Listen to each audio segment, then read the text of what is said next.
دنیا میں مختلف مذہب، دھرم، ریلیجن، ادیان پائے جاتے ہیں۔ اسلام جب کہتا ہے it's a complete way of life, یہ زندگی کے ہر گوشے، ہر ڈپارٹمنٹ کے متعلق اسلام کی تعلیمات موجود ہے۔ ہم یہ دعویٰ کرتے ہیں تو الحمدللہ دلیل بھی موجود ہے۔ یہ ہم مبالغہ یا خوشی میں نہیں کہتے ہیں۔ مثال کے طور پر حضرت عیسیٰ بن مریم علیہ السلام، انہوں نے شادی نہیں کی، انہوں نے دشمنوں سے جنگ کے میدان میں مقابلہ نہیں کیا، ان کی بیویاں اور بیٹے اور بچے نہیں تھے، انہوں نے تجارت نہیں کی، اسی لیے ان کے ماننے والوں کے مذہب میں ان تمام کی تعلیمات موجود نہیں ہیں،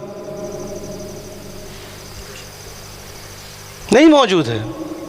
بزنس ایتھکس جو ہے، بزنس کی تعلیمات، وہ اسکالسٹکس یعنی وہ عیسائی ماہرین جو تجارت اور بزنس کی سٹڈی کرتے ہیں، انہوں نے اس کو مانا کہ ہمارے مذہب میں تو تجارت اور ربا اور کیسے تجارت کرنا ہے اس کی تعلیم ہی نہیں ہے، اسلام سے لیا ان لوگوں نے۔ ہمارے یہاں اللہ کے رسول صلی اللہ علیہ وآلہ وسلم نے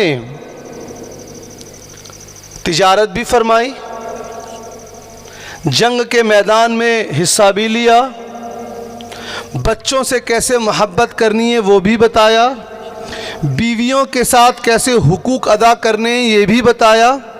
تو جب ہم کہتے ہیں کہ اسلام کی تعلیمات مکمل ہے تو ہم اس بات کو ثابت بھی کر سکتے ہیں، اور دنیا کے کسی بھی مذہب میں، ریلیجن میں یہ بات موجود نہیں ہے۔ اسی لیے آج جو اسلام کا مقابلہ ہے وہ کسی ریلیجن، کسی مذہب، کسی دھرم سے نہیں ہے، یاد رکھیے گا۔ آج جو اس کا مقابلہ ہے وہ انسانی فکر سے ہے، کیپٹلزم سے ہے، سوشلزم سے ہے، ان انسانی تحریک اور فکر سے ہے، سماجواد سے ہے، اشتراکیت سے ہے۔ یہ ہیومن رائٹس کا جو کانسیپٹ آ رہا ہے، انسانی حقوق کا جو کانسیپٹ آ رہا ہے، عورتوں کے حقوق کا جو کانسیپٹ لایا جا رہا ہے، وومنس رائٹ کا، ان کو ڈھال بنا کر اسلام پر اعتراض کیا جا رہا ہے۔ کسی مذہب میں تو یہ طاقت نہیں ہے کہ وہ مذہب کے مقابلے میں مذہب سے بات کر سکے۔ میں تھوڑی فکری علمی گفتگو ہر محفل میں کرتا ہوں، اس پہ آپ توجہ کریں۔ There is no system, when I talk about system, I talk about the religion. There is no religion as such which can compete or which can raise any doubt on Islam as a religion. So what they are doing is they have made up some human-made system, capitalism, socialism, colonization, human rights, women's rights. They are using these system to confront to object on Islam. تو ہم جب کہتے ہیں نظام مصطفیٰ ہے نا آج کا عنوان، what exactly does it mean؟ اس کا مطلب کیا ہے؟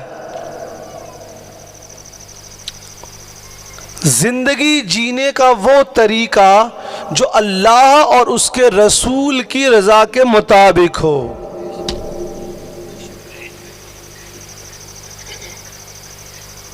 کیونکہ ہماری زندگی صرف اس دنیا میں نہیں ہے، ہم یہاں سے آنے سے پہلے بھی کہیں موجود تھے اور یہاں کے بعد بھی ہم کہیں موجود رہیں گے۔